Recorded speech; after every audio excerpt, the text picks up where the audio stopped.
તો નમસ્તે વિદ્યાર્થી મિત્રો. હવે આપણે આજે એક ઓર ફંક્શન આઈડેન્ટિફાઈ ફંક્શનની અંદર એક નવા આપણે જેને કહેવાય વાક્યોના આધારે ઓળખવાનું છે. આપણે છેલ્લા લેક્ચરની અંદર કોન્ટ્રાસ્ટ એટલે કે આઈડેન્ટિફાઈ કોન્ટ્રાસ્ટ ઉપરના શબ્દોની આપણે દરેક શબ્દોની વિશે વાત કરેલી. હવે આપણે આઈડેન્ટિફાઈ ફંક્શનની અંદર એઝ અ યુઝ ઓફ ટાઈમના સંદર્ભમાં સમયના સંદર્ભમાં જે સમય વિશે વાતો કરે છે, જે વાક્યની અંદર સમય ઉપર આપણને ભાર આપવામાં આવ્યો એને આપણે મોટે ભાગે સોવિંગ time, describing time, expressing time અથવા કોઈ બી જેને કહેવાય છે આપણે સમય ઉપર આ સમયની અંદર પણ આપણે બે ત્રણ તબક્કા શીખવાના છે. એમાં પોઈન્ટ ઓફ ટાઈમ પણ આવશે જે ચોક્કસ સમય બતાવે છે. જનરલી પોઈન્ટ ઓફ ટાઈમની અંદર આપણે મોટે ભાગે સિન્સનો ઉપયોગ કરતા હોઈએ, ફોરનો ઉપયોગ કરતા હોઈએ તો એ પોઈન્ટ ઓફ ટાઈમ બતાવે, ચોક્કસ સમય બતાવે, સડનલી ટાઈમ નહીં કહેવાય. પણ આપણે જનરલી ટાઈમ જે છે સમય બતાવે એ આપણે ચર્ચા કરવાની છે.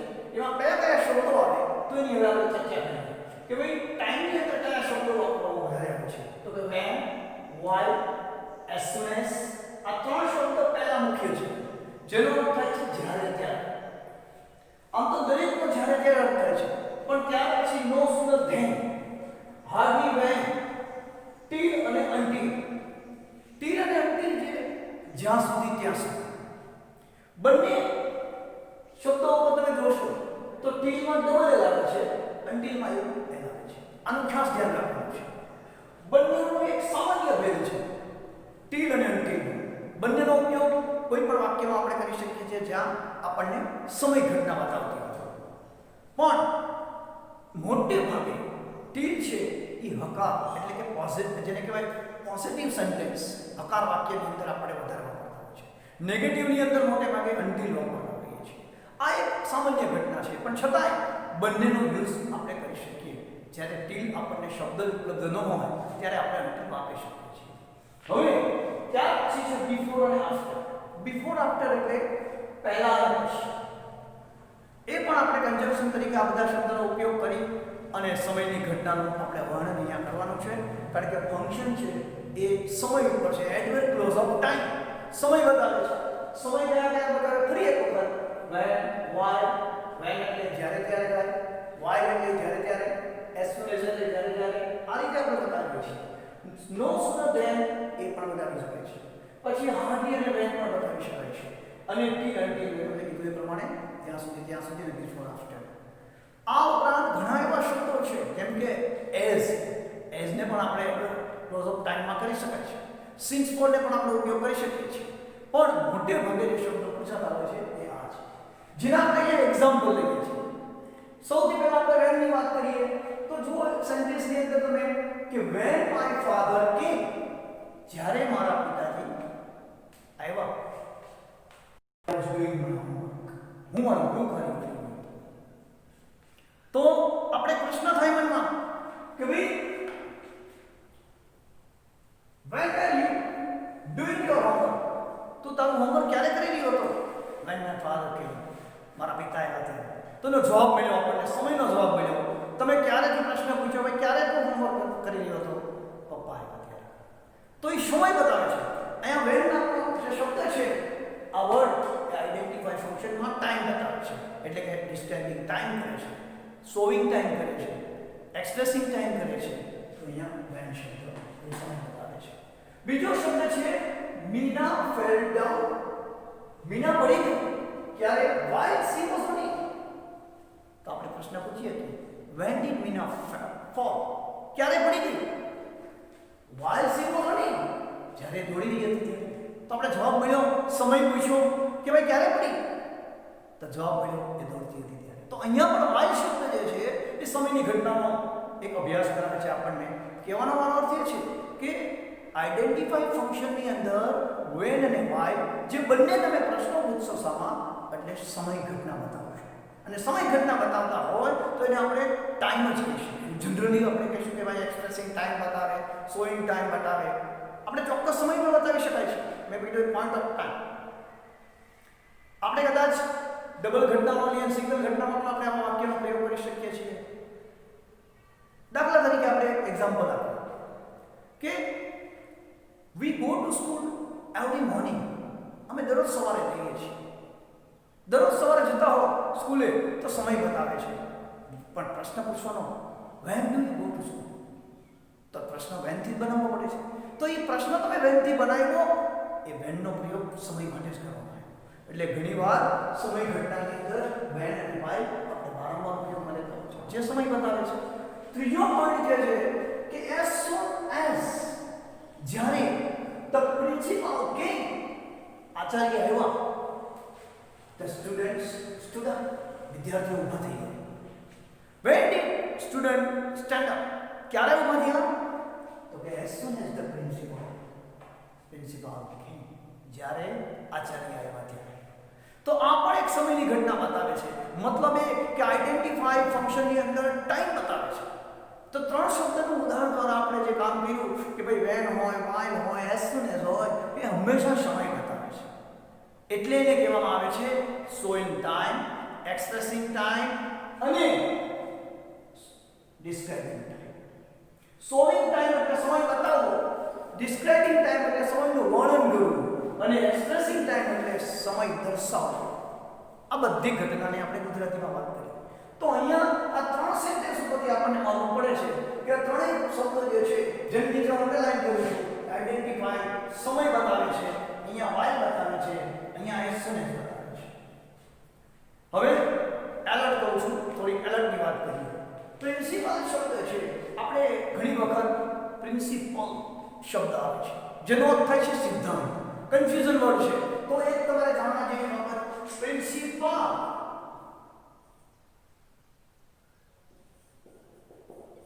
આ પ્રિન્સિપલ છે, આ પ્રિન્સિપલ છે. તો પહેલો જે શબ્દ છે એનું ગુજરાતી આપણે આચાર્ય કરતા હોઈએ છીએ, આનો આપણે સિદ્ધાંત કહીએ છીએ. માત્ર શબ્દની મારામારી પાછળ છે. પહેલામાં પીએલ છે, પાલ કહેવાય છે, અહીંયા પાલ કહેવાય છે, પ્રિન્સિપલ. તો આ શબ્દને પણ તમારે ધ્યાનમાં રાખવાનો છે. ક્યારેક કન્ફ્યુઝન થઈ જાય, એનું ધ્યાન રાખો તો સ્પેલિંગ આપણો ખોટો પડે. તો આપણે જે સમયની ઘટના બતાવી ત્રણ શબ્દથી, એવી જ રીતે આપણે બીજા ત્રણ શબ્દને પણ ઉપયોગ કરી શકીએ છીએ. પણ જુઓ તમે, હું એક સેન્ટેન્સ અહીંયા આપ્યો છે, એના આધારે આપણે બીજા સેન્ટેન્સનો ઉપયોગ કરી શકીએ છીએ, મતલબ બીજા સેન્ટેન્સમાં કન્વર્ટ કરી શકીએ છીએ. હવે જોઈએ તો હવે આપણે બીજા બે શબ્દો વાપરીએ છીએ. એમાં પહેલો શબ્દ જે છે એ નો સૂનર ધેન. હવે આપણે વેન જે છે એના સ્થાને આપણે નો સૂનર ધેન વાપરીએ છીએ. નો સૂનર ડીડ. હવે તમે કહેશો સર અહીંયા ડીડ કેમ વાપર્યું? વાય શા માટે વાપરવામાં આવે છે? તો જો અહીંયા આ વાક્યની અંદર માય ફાધર કેમ છે, શબ્દ પાસ્ટ ટેન્સમાં છે, એટલે no sooner did my father come, my father come then. આ ખાસ તમારે ધેન હોય એટલે વાક્ય આપણે then I was doing my homework. I was doing my homework. તો જો તમે માન્ય કરો કે નો સૂનર ધેન, આ શબ્દ સમયની ઘટના બતાવે છે. તો અહીંયા પણ આ શબ્દનો પ્રયોગ કરીને આપણે જાણ્યું કે આઈડેન્ટિફાઈ ફંક્શનમાં નો સૂનર ધેન પણ આવી શકે છે, વેન પણ આવી શકે છે, વાઇલ પણ આવી શકે છે, એઝ સૂન એઝ પણ આવી શકે છે, અને બીજા અન્ય શબ્દો જેવા કે હાર્ડલી વેન, એનો અર્થ પણ જ્યારે ત્યારે. આ સેન્ટેન્સને આપણે હાર્ડલી હેડ કરીને વાક્યનો પ્રયોજન કરી શકીએ છીએ, કન્વર્ટ કરી શકીએ છીએ હાર્ડલી. તો એ પણ આપણને સમય બતાવશે. તો જો હવે એની પછીનો આપણે સેન્ટેન્સ બનાવીએ છીએ હાર્ડલી. તો હાર્ડલી હેડ. હવે તમે કહેશો સર હેડ કેમ? આપણે હેવેસ કેમ? આપણે ઉપરનું સેન્ટેન્સ છે એને જ કન્વર્ટ કરીએ છીએ કે જે વેનથી શબ્દ લાગ્યો તો વેન માય ફાધર કેમ, જે પાસ્ટ ટેન્સમાં છે, મારા પિતા આવ્યા ત્યારે હું કામ કર્યું, તો મતલબ I was doing my homework, એ કન્ટિન્યુ પાસ્ટ ટેન્સમાં છે. જો અહીંયા સિમ્પલ પ્રેઝન્ટ ટેન્સ હોય તો અહીંયા આપણે કન્ટિન્યુ પ્રેઝન્ટ ટેન્સ વાપરે, પણ અહીંયા પાસ્ટ ટેન્સ છે, અહીંયા આપણે પાસ્ટ ટેન્સ વાપરવો પડે પાસ્ટ ટેન્સની પાછળ. તો હવે અહીંયા હાર્ડલી હેડ માય ફાધર. હવે સ્વાભાવિક છે કે આપણે હેડ વાપર્યું એટલે અહીંયા ત્રીજું રૂપ કમ, કારણ કે V3 છે એ કમ જ થશે. કમ કેમ ખમ. તો એ તમે જુઓ છો કે પહેલું જે છે ઓરિજિનલ V1 જે કમ એટલે આવે. તો અહીંયા હાર્ડલી હેડ માય ફાધર કમ, મારા પિતા આવ્યા when I was doing my homework. તો આ સેન્ટેન્સ પાછું બની ગયું હાર્ડલી અને when નું નો સૂનર ધેન નું પણ બની ગયું. તમે જુઓ છો કે એક એક વાક્ય આપણને બતાવે છે, જે ટાઈમ બતાવે છે, અને ટાઈમ જે બતાવે છે એમાં આપણે દરેક શબ્દનો ઉપયોગ કર્યો. when no, while no, as soon as no, no sooner than, hardly when, આ બધાનો આપણે પ્રયોગ કર્યો વાક્યની અંદર. હવે જે શબ્દો આવે છે till અને until, એનો પણ આપણે ભેદ જોયો કે શું ભેદ છે અને શું કેવી રીતે આપણે એને કરવામાં આવે છે. તો હવે એક સેન્ટેન્સ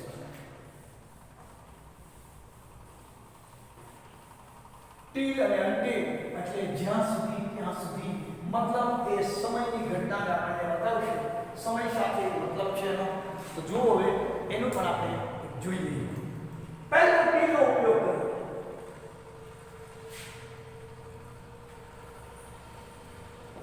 wait here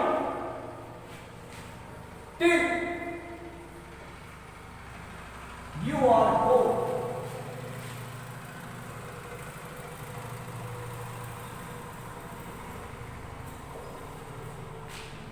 તો જુઓ અહીંયા તમે wait here till you are home એટલે તમને બોલાવવામાં આવે, પેસિવ રચના છે, ત્યાં સુધી અહીં રાહ જો. સમય ક્યાં સુધી રાહ જોવાની છે? તમને બોલાવવામાં આવે ત્યાં સુધી. તો એનો મતલબ જે સમય પૂછ્યો તમને ક્યાં સુધી? તો તમને બોલાવવામાં આવે ત્યાં સુધી. આવું જ એક સેકન્ડ સેન્ટેન્સ બને છે. Don't leave the place. Don't leave the place until you are called. Call એટલે બોલાવવું થાય, તો બધાને ખબર છે.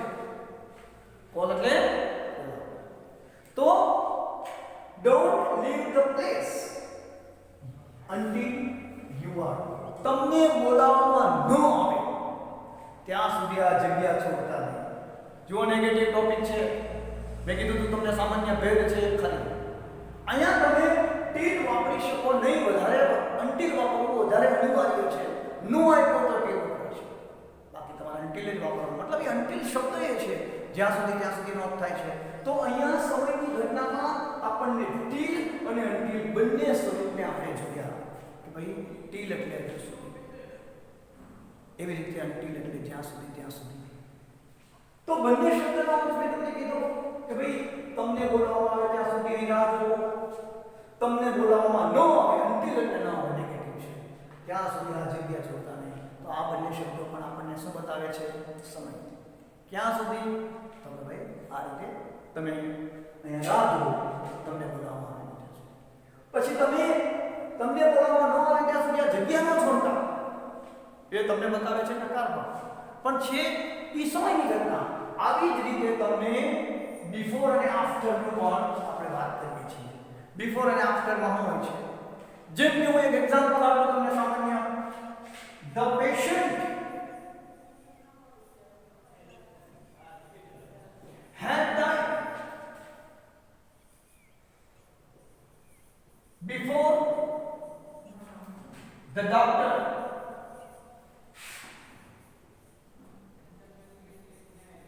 came. તો જુઓ, ડોક્ટર આવ્યા પહેલા, the doctor came. ડોક્ટર આવ્યા પહેલા દર્દી મૃત્યુ પામ્યો. તો આ બિફોર આવ્યો. આપણે આનો મોટે ભાગે પરફેક્ટ પાસ્ટનો ઉપયોગ કરતા હોય છે, પણ અહીંયા ઘટના બતાવી છે, સમય બતાવ્યો છે. તો આ રીતે બિફોરનો ઉપયોગ પણ તમારે કરવાનો છે. તો આ રીતે આપણે 9 શબ્દોનો 10 શબ્દોનો ઉપયોગ કર્યો. when, while, as soon as, no sooner than, hardly, when, till, until, before, after. આ બધા શબ્દો મોટે ભાગે ટાઈમ એટલે કે સમયની ઘટના બતાવે. તો સમયની ઘટનાના વાક્યો આપણે પ્રેક્ટિસ કરીએ.